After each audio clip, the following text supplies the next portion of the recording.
La méditation de pleine conscience. Bonjour à toutes et à tous et j'espère que vous allez bien. Je suis heureuse de vous retrouver dans cette nouvelle émission dédiée aux femmes. Si tu n'es pas abonné à la chaîne, je te laisse le faire pour ne rien manquer.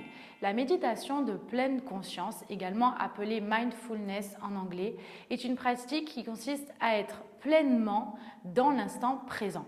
Aujourd'hui, nous allons aborder ce sujet avec le docteur Mélone Galis Chantal, gynécologue à Marseille et instructrice de pleine conscience. Et c'est tout de suite dans les interviews de Rebecca.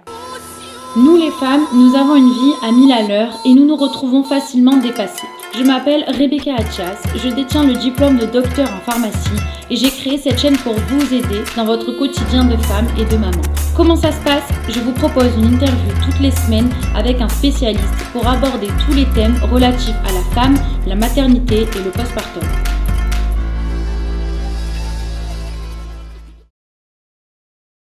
Bonjour Chantal. Bonjour Rebecca. Merci beaucoup encore d'avoir accepté de participer à cette émission. On s'était vu la dernière fois pour parler de la fertilité. Aujourd'hui, on va parler de la méditation de pleine conscience. Donc, je vais quand même te laisser te représenter et ensuite on pourra commencer. Ouais. Donc, je m'appelle Chantal Mélone Galis et je suis gynécologue donc spécialisée dans les problèmes d'infertilité et les traitements de procréation médicalement assistée. Et maintenant, mon activité actuelle, c'est instructeur en méditation de pleine conscience. Alors, instructeur, ça fait un peu rigide, mais ça n'a rien à voir. C'est le terme consacré. Ok. Voilà. Du coup, qu'est-ce que la méditation de pleine conscience, s'il te plaît? Eh bien, la méditation de pleine conscience, c'est une façon d'être et de sortir de notre pilote automatique du quotidien. D'accord.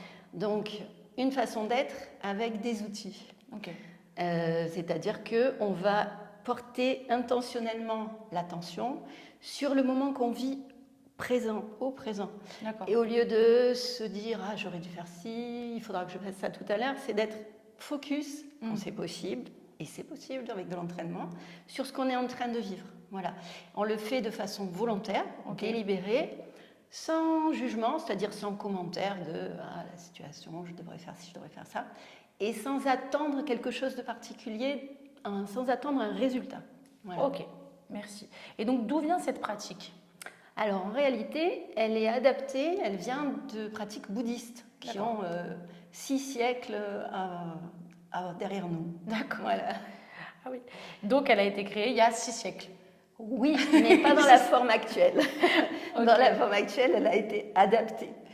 Pour être accessible à nos esprits occidentaux rationnels. Ok. Et ça, c'est depuis combien de temps à peu près qu'on pratique? Alors, la méditation de pleine conscience dans la forme actuelle, elle a été mise au point par un médecin américain qui s'appelle Jon Kabat-Zinn, qui est du Massachusetts et qui a mis ça au point dans les années 80. D'accord. Donc, c'est relativement récent, bien que le background soit très, très ancien. Okay. Mais il a laïcisé et il a dépouillé de tout le côté spirituel qui ne nous parle pas forcément. Ok. Voilà. Ok, merci. Et donc, quels sont les bienfaits de cette pratique? Alors, déjà, il y a beaucoup, je sais. Il y a quelques bienfaits immédiats qu'on peut ressentir. C'est une forme de détente. C'est une forme de prise de recul par rapport à ce qui nous arrive quand c'est pas dramatique, qui nous permet d'être un peu plus serein et de faire face aux choses avec un peu plus de calme et du coup, en étant moins réactif dans l'immédiat, d'avoir une attitude et une réponse plus appropriée. Après, ça, c'est quand on a un petit peu d'entraînement. Par contre, il y a des études scientifiques, et depuis les années 2000, il y en a de plus en plus, c'est carrément exponentiel, tout le monde fait des études là-dessus, sur l'immunité. Donc, par exemple, on a découvert que ça pouvait augmenter l'immunité. On a découvert que ça allongeait les télomères des chromosomes. Alors ça fait très scientifique, c'est très scientifique, et on pense que c'est en lien avec le vieillissement. Alors attention. Donc ça ralentirait le vieillissement. Doucement dans les conclusions. Oui. Et par exemple, il y a un programme spécial pour les femmes enceintes qui montre qu'elles ont moins souvent de dépression grave du postpartum. D'accord. Et parce que la dépression du postpartum, c'est vraiment grave dans la mesure où c'est la première cause de mortalité dans la première année qui suit la naissance d'un bébé. Ça, on ne le sait pas assez. Non, je sais pas. Et donc, d'ailleurs, ça pourrait être un sujet. Voilà. Et donc, c'est vrai, la méditation de pleine conscience sous une forme particulière destinée aux parents, aux futurs parents, permet d'atténuer l'intensité de ces baby blues carabinés là, et parfois aussi de les prévenir. Donc il y a pas mal d'études qui montrent des choses. Okay. Après, ce n'est pas le traitement miracle pour tout, ce n'est pas, pas un traitement, hein. C'est un accompagnement, c'est un entraînement de l'esprit, mais ce n'est pas un traitement. Il ne faut pas confondre. Et donc, il y a encore des études, il y a même une étude sur les troubles cognitifs de l'âge. D'accord. Donc, ça mérite approfondissement et voilà. C'est passionnant en fait. Ah oui.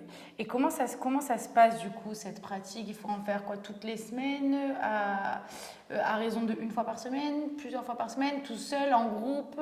Comment ça se passe? Alors, plein de façons de faire. Déjà, très important, il n'y a pas besoin d'être un grand maître spirituel, il n'y a pas besoin de croire en quoi que ce soit, il n'y a pas besoin d'avoir un esprit de philosophe. C'est pas la méditation comme on l'entend dans la philosophie des Lumières, par exemple, ni la méditation religieuse des religions en général. Donc, tout le monde peut méditer. Ça ne parle pas forcément à tout le monde, mais tout le monde peut méditer. Okay. Il n'y a pas besoin de matériel. Il faut juste être un peu calme, avertir si on n'est pas tout seul dans la maison, par exemple, qu'on médite, on met un petit écriteau pour ne pas être dérangé, et puis on se pose tranquillement. Alors il y a plein d'applications, il y en a qui sont vraiment très très bien, comme Présence, qui est une application créée par des instructeurs belges qui est géniale, Petit Bambou qui est très connu, il y en a plein. En général, on écoute des audios qui sont enregistrés par des instructeurs en méditation, des gens formés. D'accord. En général. Hein. Et donc, on peut le faire tout seul. Dans la plupart des applications, il y a des durées indiquées, 10 minutes, une demi-heure. Alors, mieux vaut une grande régularité, par exemple 10 minutes tous les jours, c'est génial. D'accord. Que 3/4 d'heure toutes les semaines ou tous les mois. Parce que c'est comme le piano, c'est comme le sport, la régularité augmente le résultat. Bon, on n'attend pas un résultat, mais la façon dont tu vas pouvoir vivre ta vie en incorporant la méditation de pleine conscience dans ta façon d'être va dépendre de la régularité. Donc c'est quand on médite tout seul. Et du coup, comment on arrive à se... Parce que moi, par exemple, si j'essaie de méditer, je t'avoue qu'il me faut un bon moment avant d'arriver à me concentrer vraiment sur l'instant présent. Alors, en fait, il y a des points d'ancrage.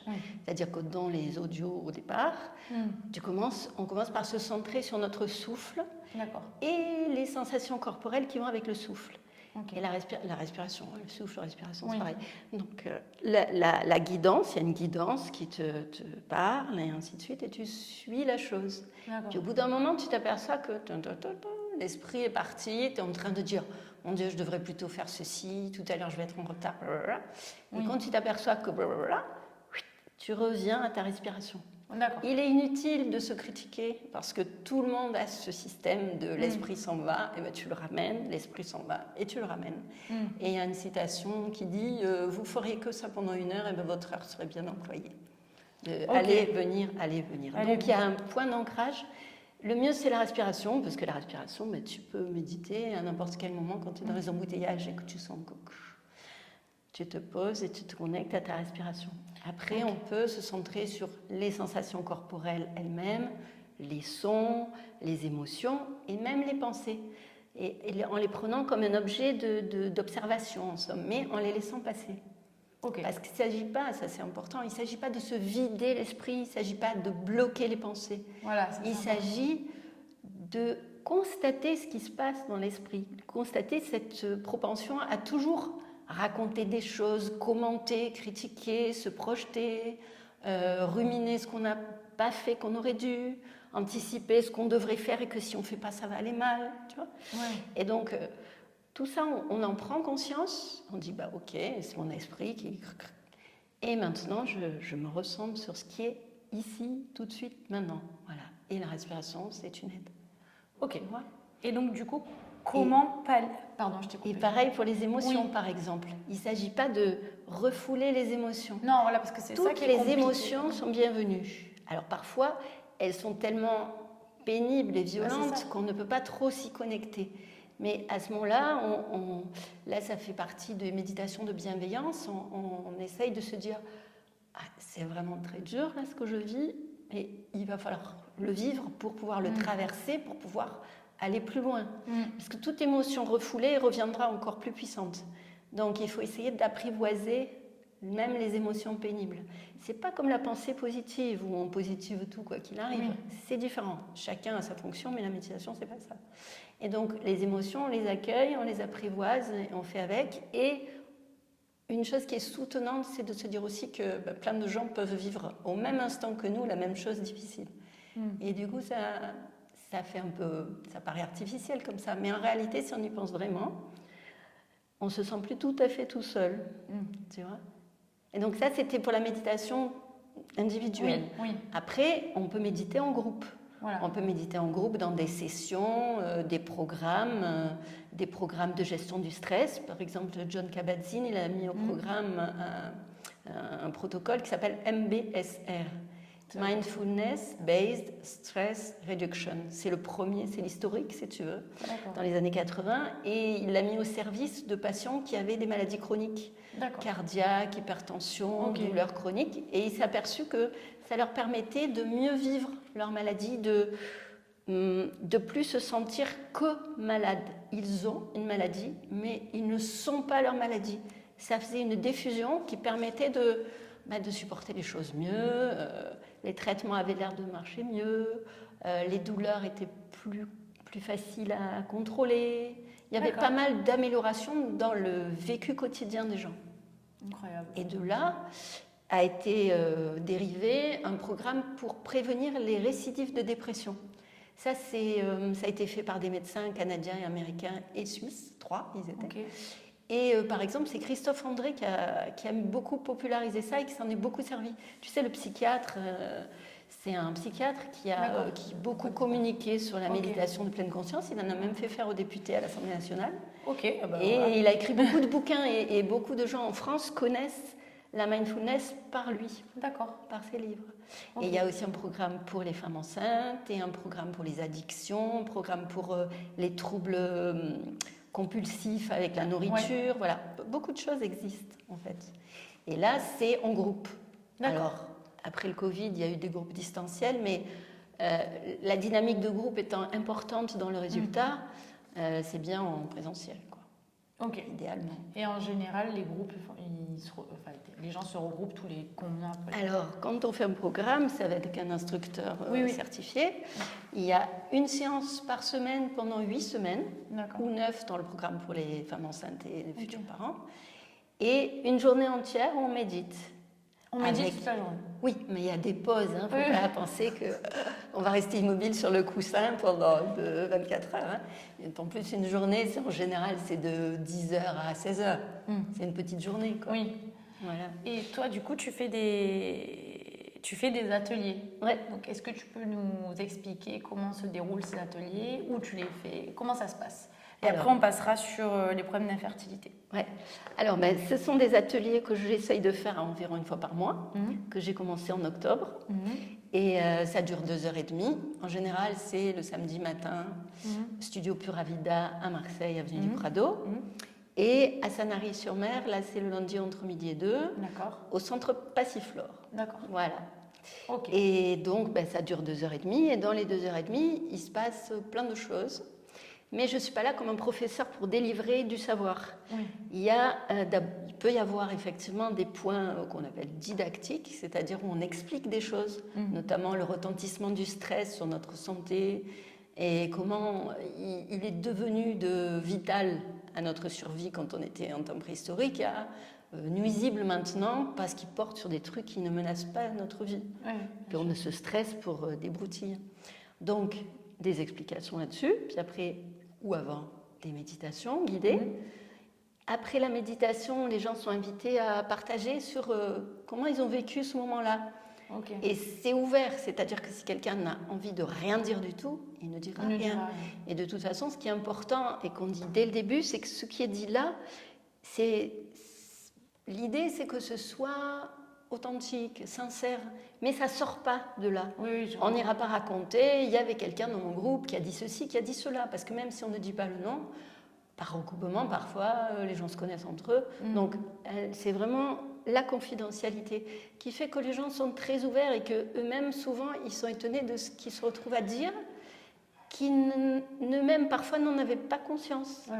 Mais il y a vraiment une dynamique de groupe qui est chaleureuse, qui est soutenante, et ça, c'est très important, surtout dans les problèmes de fertilité. Et c'est des groupes de combien ? Alors, 5, c'est bien. Parfois, on peut aller jusqu'à 10, mais plus il faut qu'il y ait un minimum de gens. 5, c'est idéal. 5, 6. Mais trop grand, après, il y a des gens qui ne vont jamais parler parce qu'il leur faut un peu plus de temps pour oser. Et du coup, voilà. Et donc, mon rôle à moi, c'est de guider les méditations, de donner quelques notions un peu théoriques, en quelque sorte, et de permettre aux gens de parler. Et puis, éventuellement, s'ils sont OK pour ça, les questionner, s'ils sont OK pour répondre à la question. Il n'y a on n'est forcé à rien. Et c'est jamais, il n'y a pas à obtenir un diplôme. Hein, c'est pas raté, c'est pas réussi. Ce qui est important, c'est ce qu'on a vécu et de prendre conscience de ce qui se passe en nous. Et voilà, c'est chouette, moi je trouve. Écoute, je conseille du coup à toutes les personnes qui en ont besoin de te contacter. Donc on peut te contacter sur quoi ? Sur mon mail. Oui, tu peux le... Alors c'est chantalmelongalis, mbcp@gmail.com. Ok, donc comme ça au moins on peut... Et sinon le téléphone. Et aussi t'as ta page en fait, aussi Instagram, directement. Donc maintenant on va passer au problème d'infertilité. Comment la méditation de pleine conscience peut aider les femmes du coup c'est les femmes et les hommes, les couples les couples en général, à améliorer ces problèmes-là. Alors, ça va être une aide pour... parfois, effectivement, ça va les aider pour avoir une grossesse. C'est dans les cas, par exemple, où c'est les débuts, c'est un peu de l'impatience, mais il n'y a pas de problème particulier. Ça ne fait pas tout à fait un an qu'ils essayent. Donc, dans ces cas-là, on va plus travailler sur accepter les choses telles qu'elles sont, notamment le temps nécessaire pour devenir enceinte. Qu'une chance sur 4 par mois, ce n'est pas énorme et que donc... c'est la patience. Et puis c'est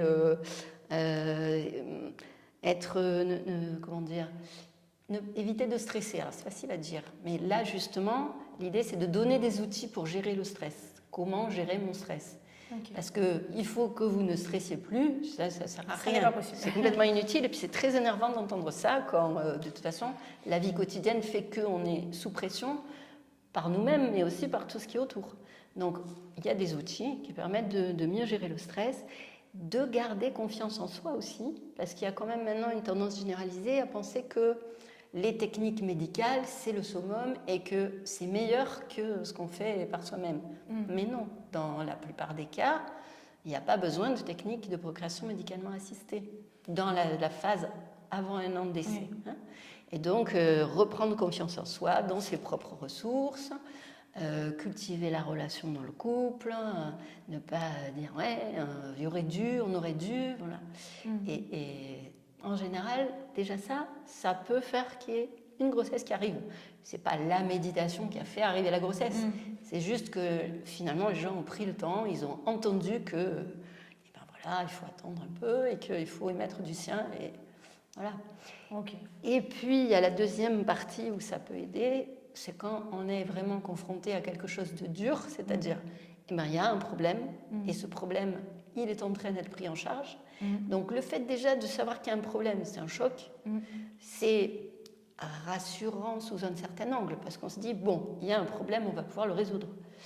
Mais en même temps, on s'attend plutôt à entendre dire, non mais ça va, vous pouvez continuer à essayer, parce qu'on n'a pas envie d'avoir des traitements lourds. Donc, d'autant plus qu'ils sont très contraignants, ils sont quand même invasifs dans la vie quotidienne. Donc là, la méditation de pleine conscience, elle va aider à supporter ça, vivre les choses différemment. Les faits, ça va être les faits. Si je dois avoir une stimulation de FIV avec des piqûres tous les soirs, j'aurai mes piqûres tous les soirs. Mais je peux prendre une petite distance avec ça. Et pareil, si le traitement devait commencer dans 15 jours, puis l'hôpital téléphone et dit on est désolé, vous pourrez commencer que dans un mois, c'est dur à entendre, mais on peut se dire bon, ok, c'est que dans un mois, et je vais prendre mes outils, je vais prendre mes ressources, mes compétences, et puis je vais attendre le mois, et puis voilà. Et donc aussi garder la connexion avec le corps, parce que souvent, déjà, on s'autocritique. Donc, ne pas se critiquer, prendre soin de soi, être bienveillant pour soi. Et c'est valable pour chacun, l'homme, la femme, le couple. D'ailleurs, dans les ateliers, on peut être tout seul, mais on peut être en couple aussi. Et donc, garder confiance en soi, ne pas se critiquer et rester connecté avec son corps. Parce que parfois, à force de subir des tas d'examens, des choses un peu intrusives, on prend distance avec son corps. Or, le corps, il a beaucoup de choses à nous dire. Et les sensations corporelles, c'est important de rester en contact avec les sensations corporelles. Donc, il y a des méditations pour ça aussi. Ok. Voilà, enfin bon, je pourrais en parler des heures. Non, mais écoute, merci beaucoup. C'était vraiment très, très intéressant. Et je te remercie encore pour avoir participé à cette émission. On se revoit bientôt pour aborder d'autres sujets. Ouais. Et je te dis à bientôt. À bientôt et un grand merci, Rebecca. Merci beaucoup. Alors, j'avais encore des choses à vous dire.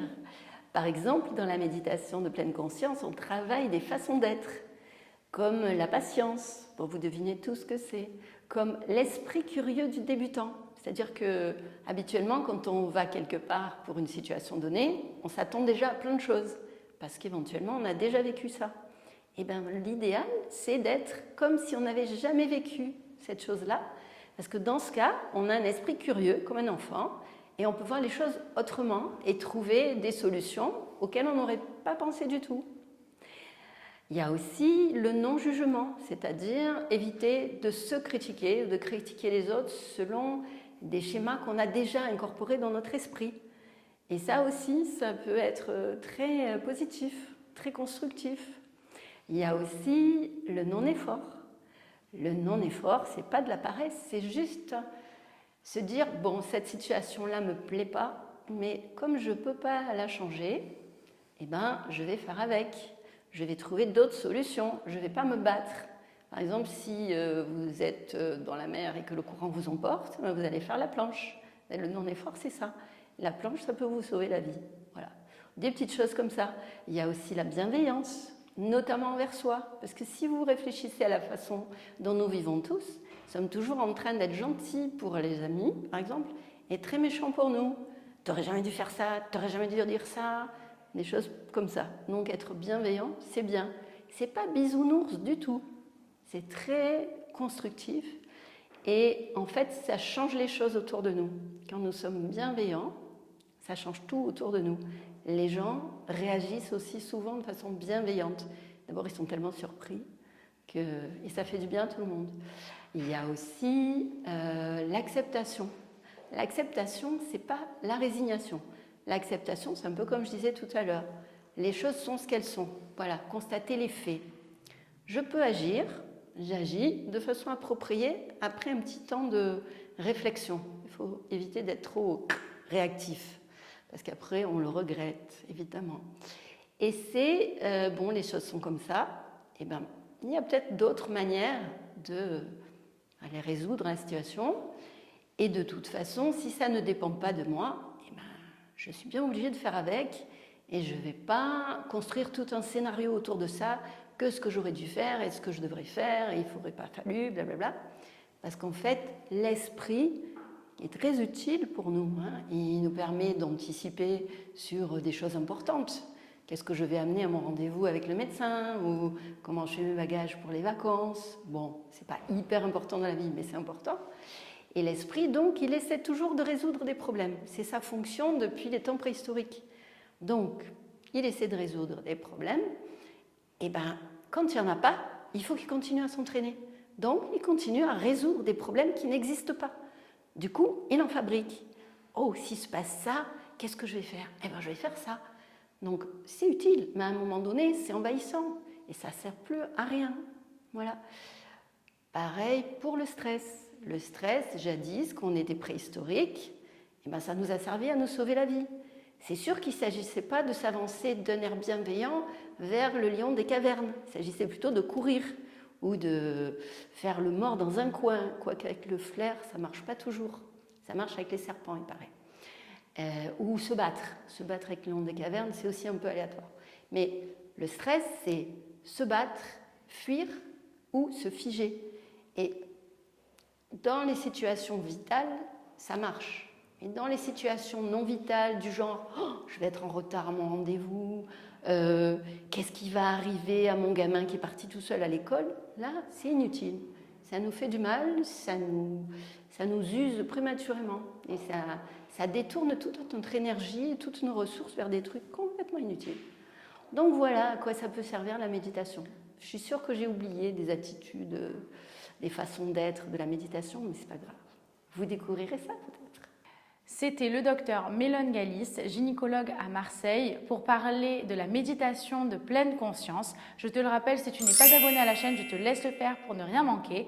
Et nous nous retrouvons la semaine prochaine avec un nouvel invité pour aborder un nouveau sujet. Merci.